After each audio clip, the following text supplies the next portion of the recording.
Hello everyone, my name is Vik. तो आज हम करेंगे क्लास 8 के इंग्लिश का 3rd chapter glimpses of the past. तो यहाँ पर ये जो लेडी हैं ये गीत सुना रही हैं।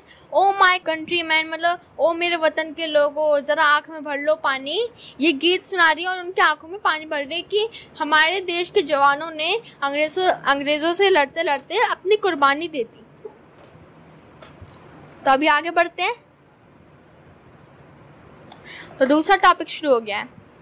Second, the companies conquest with superior weapon, मतलब बहुत सारे वेपन्स के साथ जो कंपनी थी, वो ईस्ट इंडिया कंपनी जो थी, वो अपना डेरा जमा चुकी थी इंडिया में। जो वक्त था वो था 1765 में। जो कंपनी थी वो अपना डेरा जमा चुकी थी इंडिया में। वहाँ के जो मतलब राजा महाराजा थे उनसे डील करती थी कि हमें तुम्हारी दीवानी चाहिए, हम तुम्हारी जो जनता है उनका ध्यान रखेंगे। ऐसे कुछ ऑफर देके उनको अपने साथ मिला लेती थी ताकि वो राज्य भी कंपनी के साथ मिल जाए और उनको व्यापार करने में कोई दिक्कत ना हो।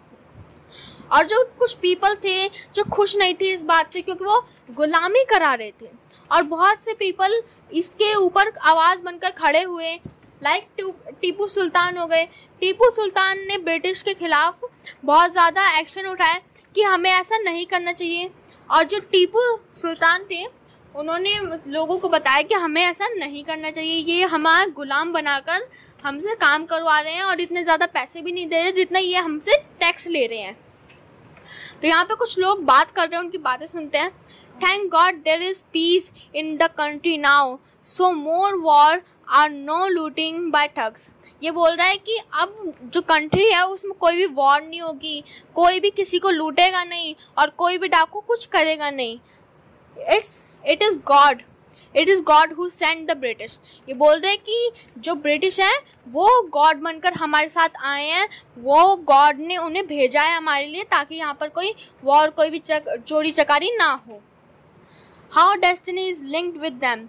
ये बोल रहे हैं कि our destiny is linked with them, हमारी जो डेस्टिनी, हमारी जो किस्मत है वो उनके साथ जुड़ी हुई है।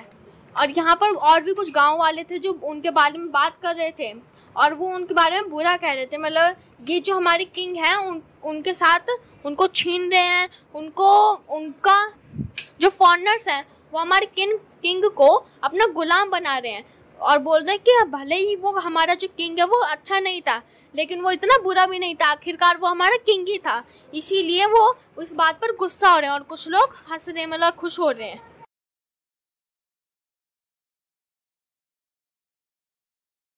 Third, British rule. Religious leader priest idea, मतलब जो वहाँ के संत साधु, बहुत सारे जो धर्म थे उसमें बटा हुआ था भारत, बहुत सारे धर्मों में बटा हुआ था। तो यही है कि जो धर्म थे, हिंदू धर्म था, उसमें बोल रहे थे कि जो यहाँ से अगर कोई भी नदी पार कर लेगा तो वो अपना धर्म खो देगा, और यहाँ की मिट्टी को पार नहीं करना, यहाँ की जो नदी उसको पार नहीं करना, और दूसरे कंट्री में, दूसरे देश में नहीं जाना। और एक आदमी यहाँ पर बूढ़ा बोल रहा है कि all the mystery in the world is due to women, कि मतलब और जितनी भी परेशानियाँ हैं वर्ल्ड में, दुनिया में, वो क्या है, ड्यू टू वुमेन है, वुमेन के द्वारा हुई हैं। The truth was that Indian had lost self respect, the British got them. मतलब जो यहाँ पर कुछ लोग बात कर रहे हैं और वो कह रहे हैं कि जो इंडिया है वो अपनी सेल्फ रिस्पेक्ट खो चुका है और ब्रिटिश के आगे झुक चुका है। द नेटिव्स आर अनवर्थी और ट्रूथ। और यहाँ पर जो एक आदमी है वो कह रहे हैं कि ये हमें और भी ज़्यादा हमारा व्यापार करना चाहिए, और ये जो भारतीय हैं ये ऑनेस्टी नहीं है, ये मतलब बहुत ज़्यादा ईमानदार नहीं है हमारे, कुछ भी कर सकते हैं। तो वहीं के साइड में उनका नौकर खड़ा होता है और वो उनसे कहता है मैं बहुत ऑनेस्ट हूँ, आप मुझ पर भरोसा कर सकते हैं। और वहीं पर कुछ लोग साइड में, being merchant the British wanted quick profits, their heavy taxes force farmer to abandon their fields। मतलब जो ब्रिटिश थे वो बहुत ज़्यादा टैक्स मांग रहे थे और उनसे, ताकि उनको बहुत ज़्यादा, मतलब उनकी जो सेना थी उनको पैसा दे सके, उनके जो वर्कर्स थे उनको पैसा दे सके। और वो बहुत ज़्यादा भारी टैक्स की मांग कर रहे थे, पर इतना फार्मर दे नहीं सकते थे। और वो ये भी चाहते थे कि हार मानकर जो फार्मर है वो उनको उनकी ज़मीन दे दें। और फिर फार्मर कहते हैं but your men are taking all my crops. You are still in arrest. If you don't pay next week, I will send you to jail. मतलब एक फार्मर है जो उनसे कह रहा है कि मेरी क्रॉप इस बार अच्छी नहीं हुई है और इतनी ज़्यादा मुझे कमाई भी नहीं हुई है, तो वो कह रहा है कि इस हफ्ते तो मैं तुम्हें छोड़ रहा हूँ, लेकिन अगले हफ्ते में फिर मैं आऊँगा और उस वक्त मैं तुम्हें नहीं छोड़ूंगा, और अगर तुमने पैसा नहीं दिया तो मैं तुम्हें जेल में डाल दूंगा. Still the British invented our methods which gave them more profit. मतलब जो ब्रिटिश थे वो नए नए तरीके निकाल देते ताकि उनको और भी नए प्रॉफिट्स मिल सकें और उनके पास और भी ज़्यादा टैक्स आ सके, और बहुत ज़्यादा मतलब व्यापार कर रहे थे ताकि उनको पैसा मिलता रहे. The good manufactured in England should not have any import duty when brought into India. मतलब यही वही डिस्कस कर रहे हैं ताकि जो हमारा जो इंग्लैंड से सामान आता है वो हम कम कीमतों पे लें और यहाँ पे ज़्यादा में बेचें, या फिर यहाँ से जो इंडिया का सामान है वो ले जाएं कम कीमतों पे और इंग्लैंड में ज़्यादा दाम पे बेचें. आ गुड आइडिया. और वहीं के साइड में एक जनरल खड़े, मतलब कोई सिपाही हो सकता है, ये वो खड़े हैं और बोल रहे हैं कि ये अच्छा आइडिया है, इससे हम कुछ भी कर सकते हैं, और जो कंपनी है वो अपना रोजगार बढ़ा रही है, अपने टैक्सेस बढ़ा रही है ताकि वो उनको पैसा मिल सके. The British policies ruined the expert artisan and their business. और यहीं पर एक बूढ़े बुजुर्ग खड़े हैं और वो बोल रहे हैं कि जो ब्रिटिश की पॉलिसीज़ हैं उन्होंने हमारा जो टैक्सेस है वो भी छीन लेते हैं, और हमारा जो बिज़नेस, हमारा जो कारोबार है वो इतना नहीं चल पाता. हम जो पैसे कमाते हैं उससे ज़्यादा तो ब्रिटिश ले लेते हैं टैक्सेस के रूप में. राम मोहन रॉय जो थे वो विलायत से पढ़कर आए थे और उनमें मतलब बहुत ज़्यादा समझ थी कि हमें अपने देश को और भी ज़्यादा पढ़ाना चाहिए, हमें अपने देश को और भी ज़्यादा बढ़ाना चाहिए ताकि हमारा देश भी एजुकेटेड बन सके और इन सारी प्रथाओं से दूर मुक्त हो सके और ब्रिटिश के राज से मुक्त हो सके. तो वो उन्होंने क्या करा, उन्होंने नदी पार करी. वो रिलीजियस में बोलते कि नदी नहीं पार करेंगे वरना वो अपना धर्म खो देगा. तो उन्होंने नदी पार कर दिया और उन्होंने अपना धर्म भी नहीं खोया. उन्होंने सबको बताया कि मैंने नदी पार करी, और सब उनसे थोड़े चिड़चिड़े भी हुए और हैरान भी हुए, और वो सबको एजुकेट कर रहे थे कि ये मत करो, साइंस पे विश्वास करो, जादू टोना कुछ नहीं होता है, ये पाखंडी बाबा तुम्हें लूट रहे हैं, ये सब उन्होंने बताया. और वो बहुत ज्ञानी थे और वो अपने देश को भी ज्ञान देना चाहते थे और अपने देश को आगे बढ़ाना चाहते थे, और उन्होंने बहुत सी चीज़ें करी कि अपने देश के लिए, ताकि उनका जो देश है वो आगे बढ़ सके.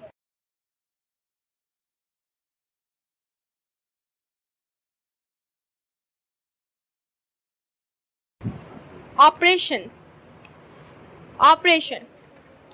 But the British continued to oppose India in 1818. They had passed regulation thought under it an Indian could be jailed without trial in a court. मतलब इंडिया के जो मजदूर थे उनको बिना किसी कार्रवाई के जेल में डाल दिया जाता था. कोई भी वहाँ पे रूल नहीं था कि उनकी कार्रवाई हो, उनको जस्टिस मिले, ऐसा कुछ नहीं था. उनको बिना पूछे जेल में डाल दिया जाता था, और इससे जो ब्रिटिश थे वो खुश थे. मतलब उनका बिजनेस बढ़ रहा था और कोई भी सब उनसे डरने लगे थे, क्योंकि सबको जेल जाने की मतलब डर था कि अगर मैंने कोई भी गलती करी ब्रिटिश के सामने या फिर दाम ज़्यादा लगा दिया तो मैं जेल में चला जाऊंगा. और इसी से जो ब्रिटिश थे वो अपना राज बढ़ा रहे थे.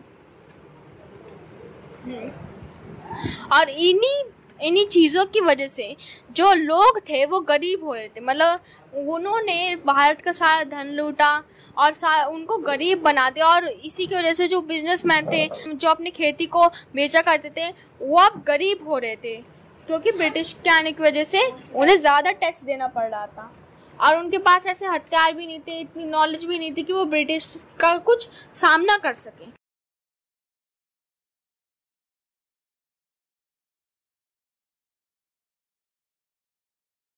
Dissatisfaction. Education in India was in Persian and Sanskrit. In 1835, an England man named Macaulay suggested a change. We should teach the native tongue the English language. I agree. मतलब उन्होंने कहा कि जो इंडिया है उसमें कैसी पढ़ाई होती है, संस्कृत से पढ़ाई होती है। और वहीं पर एक साइड में उन्होंने आइडिया दिया कि हमें इन्हें इंग्लिश भी पढ़ानी चाहिए ताकि हम इनसे अच्छे से बात कर सकें, हमें कोई भी दिक्कत ना हो। इन्हें संस्कृत की जगह में इंग्लिश पढ़ानी चाहिए। और जो इंग्लिश है वो हम आज तक बोलते आ रहे हैं। और वो उन्होंने इंग्लिश का एजुकेट करना शुरू भी कर दिया लोगों को, और जॉब भी दे रहे थे वो लोग।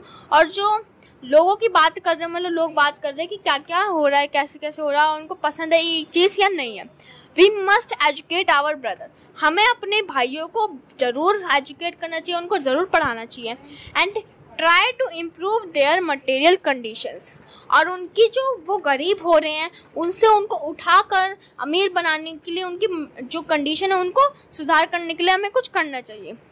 For that we must convey our grievance to the British parliament, मतलब हमें ज़रूर इंग्लिश पढ़नी चाहिए और हमें एजुकेटेड होना चाहिए ताकि हम ब्रदर, अपने भाइयों को, अपने बहनों को और भी ज़्यादा एजुकेट कर सकें, अपने भारत को बढ़ा सकें। और इसी के साथ जो भारत था वो कई सिटीज़, कई उनमें बटा चुका था, और जो ब्रिटिश थे वो भी अपना राज जमा कर बैठे थे।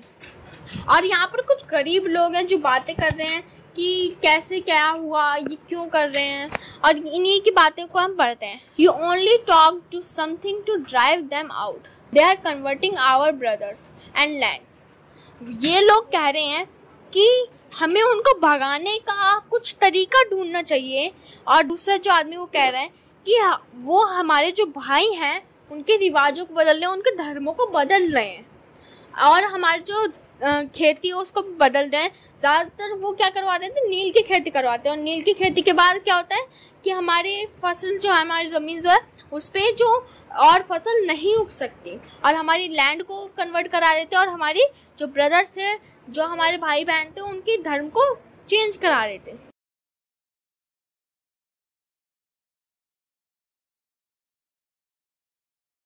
द स्पार्क्स, मतलब लड़ाई छिड़ चुकी थी कि हमें अपना भारत चाहिए, हम किसी को भी अपना भारत नहीं देंगे, हमें इतना ज़्यादा टैक्स नहीं देना। Taxes continue to ruin the peasants in Bengal. The Santals, who had lost their lands under new land rules, become desperate in 1855. They rose in rebellion and massacred Europe and their supported alike. ये कह रहे हैं कि उनको बहुत ज़्यादा tax देना पड़ रहा था, और इसी के लिए उन्होंने मतलब छेड़ दिया, जंग की ऐलान कर दी कि हम इतना ज़्यादा टैक्स नहीं देंगे, ये हमसे महंगे में मतलब हमसे सस्ते में खरीदते हैं और वहाँ पर महंगे में बेचते हैं, और हमारा सारा जो कमाई है वो हम अपने में नहीं लगा पा रहे। तो यहीं पर एक आदमी था जो उन्हीं की मतलब सोल्जर की टीम था, और वो क्या करवाते थे, वो जो गाय की चर्बी थी, गाय की चर्बी से पुराने ज़माने में गोलियां बनती थी, उनसे उनको छीलने के लिए कहते थे, फिर डालकर बंदूक में कहते थे, और उन्होंने जो छीलते थे उनसे उनका धर्म भ्रष्ट हो जाता। तो जब यह बात उनको पता चली, वो बहुत ज़्यादा गुस्सा हो गए कि जो हमारा धर्म है वो भ्रष्ट करा रहे हैं, गाय की चर्बी को हमसे कटवाते हैं और हमारा जो धर्म है वो भ्रष्ट करवाते हैं। और ऐसा ही मुस्लिम्स के साथ भी होता है, हिंदू के साथ भी होता है, और वो करवा रहे थे ताकि उनका धर्म जो है वो भ्रष्ट हो जाए। सबके साथ ऐसा करवा रहे थे ब्रिटिश, ताकि वो अपना अच्छे से रूल जमा सके। लेकिन उनको ये नहीं पता था कि जो हमारे सोल्जर्स हैं वो इतने नाकाम नहीं है, वो उनको पछाड़कर भारत से बाहर निकाल सकते हैं। धीरे धीरे उनमें भी समझ आती गई, और वो समझ गए कि हमें इनको बाहर निकालना चाहिए। और यहाँ पर आपको एक हिंदू और मुस्लिम की फ़ोटो दिख रही होगी, वो यही बात कर रहे हैं कि हमसे क्या क्या छिलवाते हैं, ये हमारा जो धर्म है वो कैसे भ्रष्ट करवाते हैं। और यहीं पर ये जो बात कर रहे हैं, जो दो बूढ़े आदमी हैं, वो बात कर रहे हैं कि हम ब्रिटिश को मतलब जड़ से उखाड़ देंगे, क्या तुम्हारी जो सेना है, जो तुम्हारा राज्य है वो हमारी मदद करेगा। तो हम ये बोल रहे हैं कि हमारे जो गांव वाले साथी हैं वो तुम्हारी मदद ज़रूर करेंगे, हमारी सेना ज़रूर मदद करेगी, क्योंकि हम भी उनके साथ मतलब नहीं रहना चाहते, वो हम पे हुक्म चलाते हैं। और अब तो लड़ाई छिड़ चुकी थी, क्योंकि सभी को आज़ादी चाहिए थी, रिवॉल्ट। अब लड़ाई छिड़ चुकी थी और सभी को आज़ादी चाहिए थी। Then there was a violent outbreak and Meerut, मतलब मेरठ में लड़ाई छिड़ गई, मतलब मेरठ में सिपाही आए और उनके साथ लड़ाई छिड़ गई और बहुत ज़्यादा लड़ाई हुई उनके साथ और बहुत ज़्यादा सैनिक भी भागे गए और उन्होंने कई ब्रिटिशर फॉरेनर्स को मारा भी। द रेबेलियन स्प्रेड राइडर्स, जो रेबेलियंस थे वो राइडर्स को स्प्रेड कर रहे थे। The white man's rule must end, yes we will help you, मतलब ये उनको अपनी टीम में ले रहे हैं कि जो फॉरेनर्स हैं उनको हमारा राज बिल्कुल नहीं करने देंगे, उनको यहाँ पर भारत में राज नहीं करने देंगे और उनका जो रूल है वो बिल्कुल एंड कर देंगे, समाप्त कर देंगे।